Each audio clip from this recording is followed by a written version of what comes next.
What's going on, y'all? Welcome back to another video. Welcome back to my channel. If you're new to my channel, make sure you hit that subscribe button so you can stay up to date every time I drop a new video. If you are a photographer, a videographer, this video is specifically for you, mainly photographers. On my last video, I did a high-end skin retouching all around this kind of photo edit of a maternity shoot that I did. You know, that was more geared towards the actual tool that I used, which was the high-end frequency separation tool that I use. So in this video, I'm actually going to be using that same tool, but I'm going to be using it for a different type of style photo. So this one is going to be for a swimsuit bikini style shoot. A lot more skin involved, a little bit, you know, different details, different colors.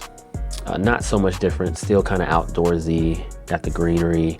This is literally what the photo, this is how the photo was taken. This is not edited. This photo is actually raw as is. As you can see, I'm gonna hit the reset button. There's no edits. I'm not gonna touch too much on it. Might lower the highlights in the back a little bit. But other than that, I'm gonna show you guys how to use that same frequency separation tool to apply to a different style photo, all right? So let's dive in. All right, so get your pen and pad, get your you know, a photo of your own, follow along. I'm using my Wacom tablet to edit. Use whatever it is you use and just follow along. Hopefully you guys get some value out of this. If you do want to, you know, use this tool for your photo edits, the download is available with the purchase of my ebook. That's going to be down in the description. If it is something you do want to learn how to use, that tool is in there, as well as all the value that I've included in my ebook, 5 steps to starting a 6-figure photography business. All right, let's get started. So like I said, this photo is as is. This was how it was taken. I'm not going to apply any adjustments to it. I like the way it was taken. The lighting is perfect. Everything looks pretty good. So I'm gonna leave this as is, and I'm gonna go ahead and take it over to Photoshop. And we're actually gonna add another layer. We're gonna make a copy of the background layer and start making those adjustments. That way, if we need to, we can always just remove the layer and start over. So made a copy of it. We're gonna call this one blemishes.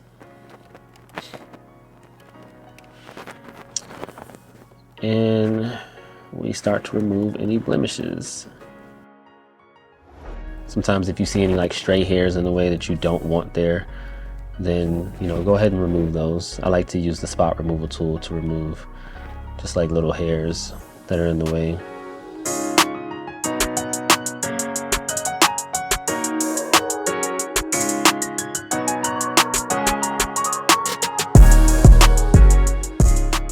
Yeah, everything looks pretty good here. Now, like I said, I can be a perfectionist sometimes. So with the clone stamp tool, as you can see here, we got some wild hairs. Sometimes I'll go ahead and take the clone stamp tool and just kind of like get rid of some of these hairs that might catch my attention that I may not want there. I would say right about there is where I would stop with those loose hairs. For blemishes, that's usually where I would stop. I'd stop there, look at the background, see if there's anything I'd remove from the background. We can remove this, I think it was like a swing set or something back there. So we can remove the swing set. The best way that I would recommend removing that would be to isolate the subject from the background and then begin editing the background the way you want to edit it. So I'm going to go ahead and select the subject, and then I'm going to click the invert selection. So now I'm selecting everything except for the subject.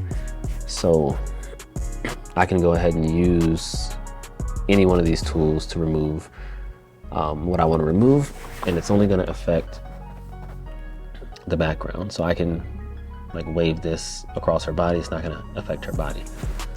It will kind of detect her body as maybe, hey, that's what I want to replace this area with, but it's not. So you got to kind of make sure you learn the tools, learn how to use them. That way you know what you're doing when you're going and applying these different functions. So I'm going to go ahead and move over to the clone stamp tool. I'm going to clone this tree area and just kind of use it to get rid of this bar.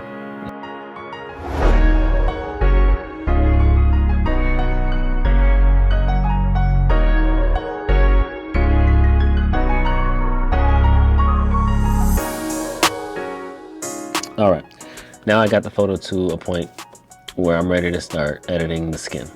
If you didn't watch the last video, pay attention. This is the part where I apply the frequency separation action that is going to create the brush that I use to edit the skin.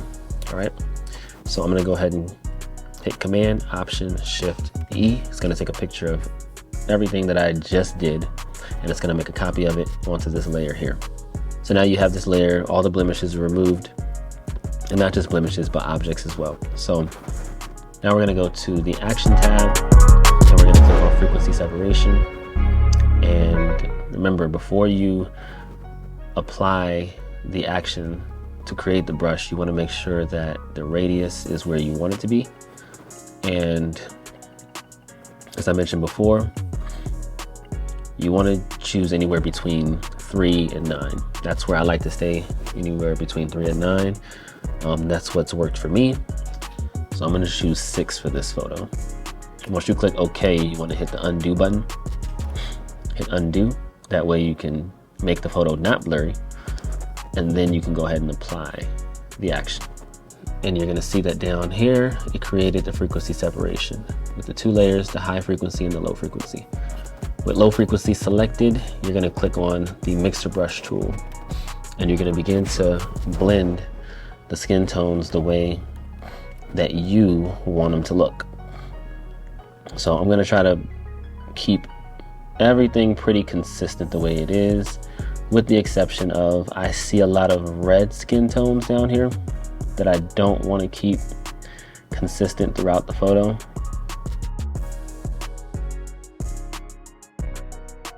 And you can always pull back on the brush by using the opacity function. Remember, not getting rid of any shadows that exist that you want to keep.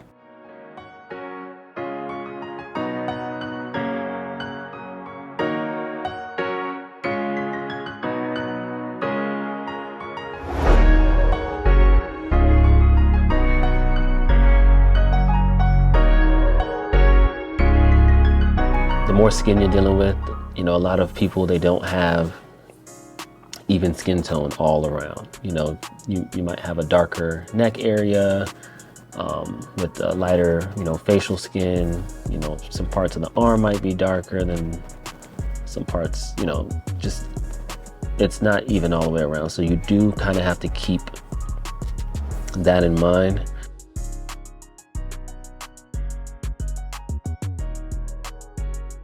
Right now it's at a point where I say I like it. So what I'm gonna do, because I don't want to apply this same like opacity and brush hardness to the rest of the skin, is I'm gonna go ahead and create another frequency separation layer, and I'm gonna do the same thing to the rest of the body, but with different brush strokes. Like you can see, you have darker areas of the skin, lighter areas of the skin. I want to keep these areas consistent throughout the photo, which I may not even touch most of these areas. I might just soften them up just a little bit, but I won't go crazy in those areas, but because I like the way it looks. So I'll go here, we'll keep this. Remember, shadows, you don't want to get rid of them. It makes the photo look real. So you have the shadow around the breast area that lets you know, hey, this is a breast. So you just define those areas. You have the collarbone. It has shadows within itself. You don't want to completely blend the rest of the skin tone in with those. For instance, if I were to take this and blend it in with the rest of her collarbone, you kind of really get rid of the collarbone. As you can see, you get rid of it. So it's like there's no bone there anymore. You don't want to do that. We're just going to define those shadows around that area.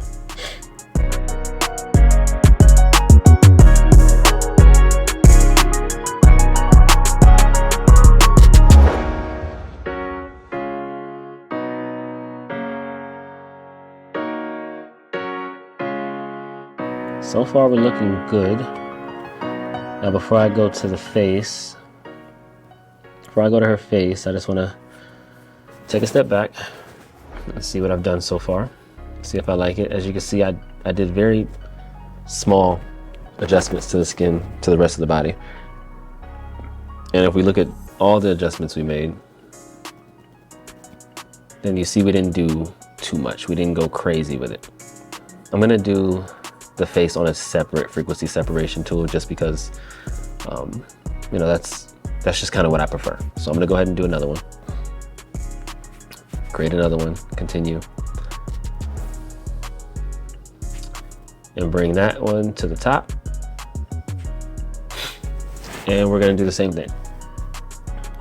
Make sure we keep those shadows along the jawline.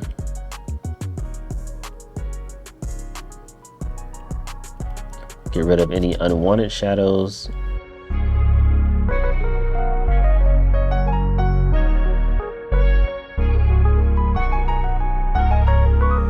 This is actually one of the pros to actually taking a photo as great as this one was. Like this one, in my opinion, was taken very well to where there was very minimal required editing needed for it. And so it makes the post-editing process much smoother and quicker.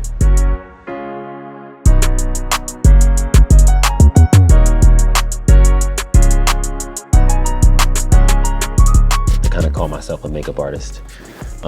Photoshop. I mean, I don't know. Hand me a brush, like an actual physical brush to do makeup. I don't know what I'm doing, but I can do a little something here in Photoshop. And then next, what I like to do is apply some dodge and burn. So I'm gonna apply dodge and burn. Dodge and burn is pretty much just you're brightening areas of the skin that you want brighter and darkening areas of the skin that you want to darken. So that can be like shadows you want to make darker, such as like kind of what you see me doing here. You're taking the actual regular brush tool and you're doing this with the curves adjustment layer where I brought down the shadows or the blacks. And I'm just applying this where I want to apply. Same with the lighter areas, any areas you want to make lighter.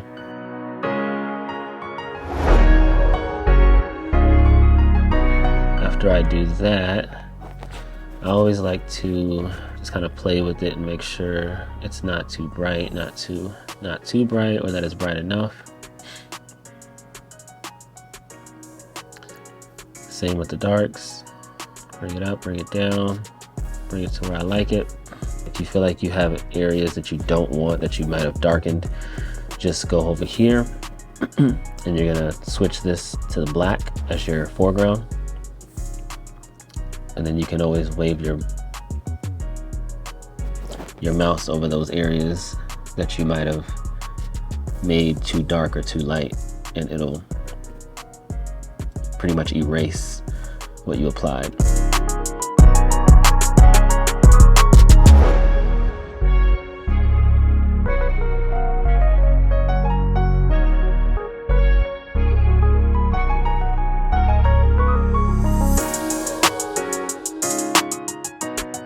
And yeah, I think we are pretty much finished with this photo. What I'm gonna do last is I'm gonna Command Option Shift and E to take a picture of all the edits that I made to create this new layer here.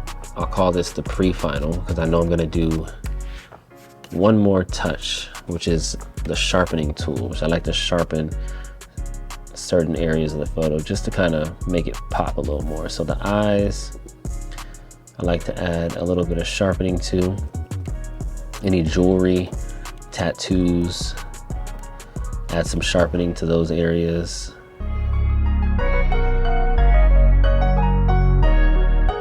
Oh, let's make sure I didn't sharpen anything too much. So this is with the without. You can barely tell that I sharpened anything, but I can tell, and I like the way it looks. So yeah, that is how you use the frequency separation tool to edit a swimsuit, bikini, lingerie. You can even use the same editing technique for lingerie, just anything that utilizes more skin. If you enjoyed this video, please leave a comment. Let me know what you thought. Maybe something you thought I could have gone more into detail on. Let me know. If you want to see more videos like this, please hit that subscribe button, hit the like button, hit the bell notification button so that you can get updates every time I post a new video. If you haven't already, please go ahead and check out my ebook, 5 Steps to Starting a 6-Figure Photography Business. I also included a free bonus, which is this frequency separation tool that you can immediately start using today and start editing like a pro. Everybody have a great day. Photographers, keep being great. Videographers, be great. And I'll see you guys in the next video. See you.